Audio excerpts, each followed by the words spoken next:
For your checkpoint 2, today you already should have done one of your topics. So you needed to pick either a mild, a medium, or a spicy goal. The mild goals you could have picked from are the water cycle or the food web. The medium things that you could have picked from are the carbon cycle, or you could have picked photosynthesis and cellular respiration. I want to point out this is an and, so if you pick photosynthesis, you're automatically doing cellular respiration and vice versa. These two go together. The spicy goal is the nitrogen cycle. You also needed to identify the type of medium you wish to use for your model. So for example, what materials are you going to use? As you can see in this slideshow, I added in a few models. So this model has dry ice, but it also used dirt and like construction paper and cotton for the clouds and stuff like that. So those would all be part of the medium that they would use. For this one, this is the water cycle that they turned into kind of like a bracelet making game. So each bead, color bead, represents a different part of the water cycle, and it's a circle to show that the circle continues. And so their medium would be the use of beads. So those are just a couple of ways to model just the water cycle. Today you are going to focus on your checkpoint 2, planning your model. So what are the important parts or components that are involved in this concept that you are modeling? So what are the most important parts of each of the cycles that you're doing, or what are the most important parts of your photosynthesis and cellular respiration? What kind of relationships or processes are connected for your components? What's the most important relationship that is involved in the concept that you are trying to teach people in your museum exhibit? What do you want your visitors to notice about your model, and what should stand out? Again, you guys told me over and over again on those virtual museums that eye-catching and interactive were super important. So make sure that your model reflects that as well. And then how do you want your visitors to interact with your model? How will your model engage the visitors? These two questions, it's a question listed on here, so your model should have some sort of interaction piece on there. I'm not expecting you to do a huge water cycle exhibit where the kids can go, all the way around something like this, but this is the whole water cycle as a model. But it is eye-catching on there, so I put that on there. Carbon cycle, this is a foldable. These little flaps fold up, okay? That's pretty basic for your interaction.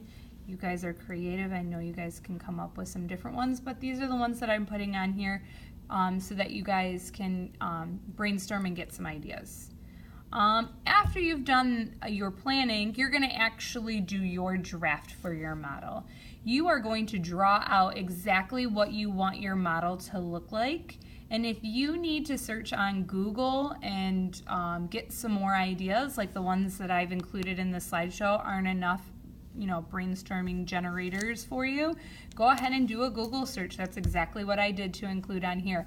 I want your model to be well thought out and be very engaging. So if you need to do a little bit more research to do so, then go ahead and do that. But what I would like you to do today is to make sure you draw out like a rough sketch and make sure that it is labeled, and you are going to insert that link here, or insert that picture here for your checkpoint 2. After you're all done, we're going to work for about 3 days in class to build your actual model.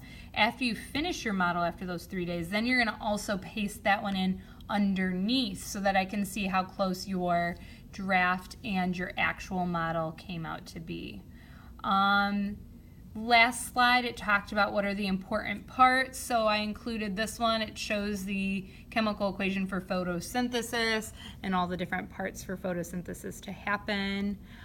This one right here is the mousetrap game, and they did the carbon cycle as a game for mousetrap. And this one over here is a Velcro where you can pull the different words off, and your guests would try to place them where they thought it goes, okay? So those are some other interactive models. I did include the modeling rubric, and I do have some right up front on my desk for you guys if you want to take a closer peek at them. But I want you to notice that this is the rubric that's given, but I came up with a checklist for you as well. So you want to make sure that you're focusing on these checklists to make sure that you're including everything, okay? So a level 2, for example, is not interactive. It's a poster or it's a 3D display, okay? Interactive was one of your questions on checkpoint 2, so I am expecting you to have it in there, okay? So a level 3 is limited interaction on your model. So like a flip chart or those Velcro pieces that I just showed you an example of would be very limited interaction for you, okay? A level 4, your model is interactive but might not teach all the parts of your process. And then a level 5 is those models are interactive and it teaches all parts. So that's how you go for your interaction. But please make sure that you look through all of the checklists underneath your rubric so that you can think about including all your components when you're doing your draft and working on it today. So like I said, if you need a copy, they're sitting right up on my desk by the colored paper. I also included these brain pop videos, so if you want to look through those again and generate some ideas and some mastery of those concepts, go ahead and feel free to do those. Nitrogen cycle, this is a board game that they did as a model for the nitrogen cycle, and the nitrogen cycle is not just a circular cycle. There are many different avenues that could happen, so they have different ways that you could go to get to the atmosphere and whatnot. Again, the nitrogen cycle, they also put on that like Velcro stick and peel. And then this is just a display of the nitrogen cycle and how it works. So this would be an example of a level 2 because there's no interaction for it. Okay, this would be an example of a level 3 because it's basic interaction. This would be an example of a level 4 because it's got a lot of interaction and it's teaching those all those parts. So when you build today, after you've gone through checkpoint 2 and you've made your rough draft, you're going to get time to build. I do have construction paper out on my table, and in the center tables I have my markers and crayons and rulers and scissors and glue sticks and whatever you think you might need are all in my center table. So help yourself. Just make sure that after you're done using it for cleanup time that you're putting it right back in that area. I also want to let you know that that table, it looks like the welds are broken on it, so please don't anybody actually sit at that table. So when you're building, you're going to be given 3 days to build in class. I expect you to use all 3 of those days, and you need to use your time wisely. So please don't give me a product that looks like you worked on it for about 20 minutes the last day, okay? I'm giving you more than enough time to give me something that you can take your time on and make it look really nice. Eye-catching is really important for your museum walks. B1, you guys are going to try to store your items on top of my cupboards or in the large drawers or even on top of my countertops near the door. So here's the door. You can put it all along here up to that like purple triangle. I'll clean that off for you tonight. You can put it all around from that sink and down. You can put stuff there. And then all you have to do is just slide these desks out of the way and you can use the drawer space, the larger drawers at the bottom. We'll probably be able to hold your projects if needed.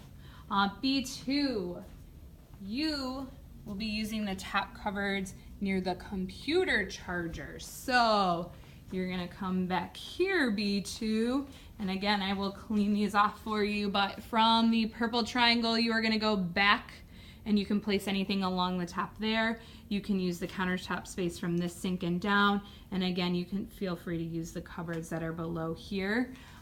If you need more construction paper, like the longer pieces, down in this cupboard, I do have more construction paper right in there that you guys can help yourself to. Please don't throw out big scraps. So if you have a big scrap of paper, please just make a pile right here so that other kids can, right on this table, so that other kids can use it in other classes as well. All right. If you have extra time because you forgot to bring in supplies, or none of the supplies that I have out will work for you, or at whatever the reason, or you're at a standstill and need to wait for things to dry and whatnot, that's totally fine. I want you to work on these 2 playlists then. This one is already passed, so this one should be a top priority for you.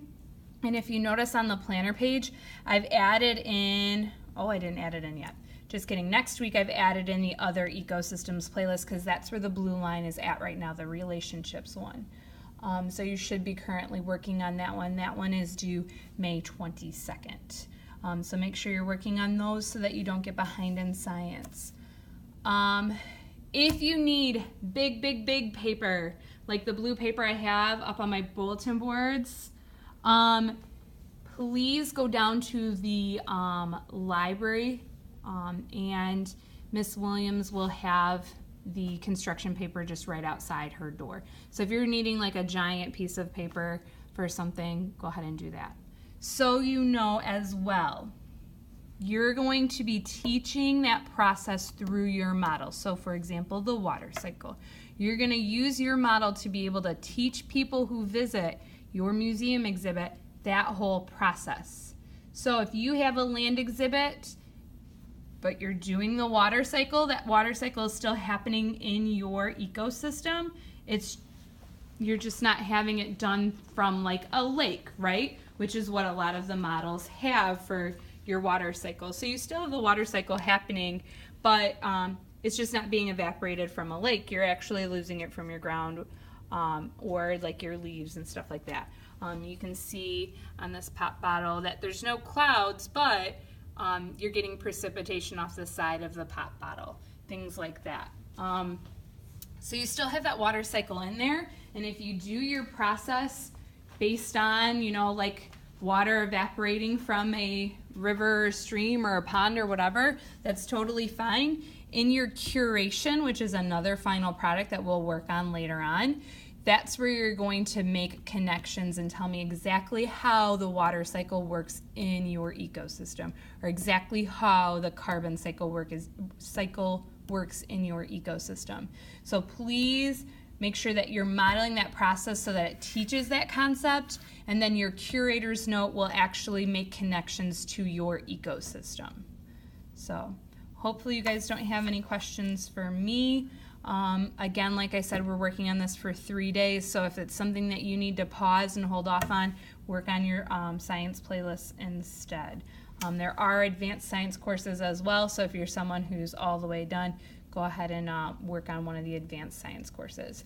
For your planner, your organisms, matter cycling, and energy flow is past due. On Monday, I will be doing a small group for that one, and I have a study guide for that. So please make sure that you've actually looked it over and have written some notes. I don't expect you to just come to my small group without actually doing anything for this playlist.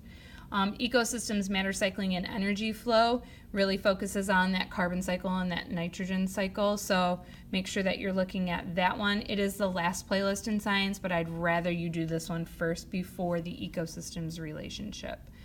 Your additional will also pass at the end. It's the very last additional that you have for science. Checkpoint 2, I'm expecting that you will finish up to that model grading. You cannot grade your model just yet because you don't have it done. So I'm expecting to have a rough draft in here, and this part should not be done at all. Then make sure that if you come across that you need some more supplies or something different that you didn't expect, make sure you bring in those building supplies again when I see you on Tuesday. Next mentor day will be Wednesday next week, and you will still have Math M stuff next week on Tuesday and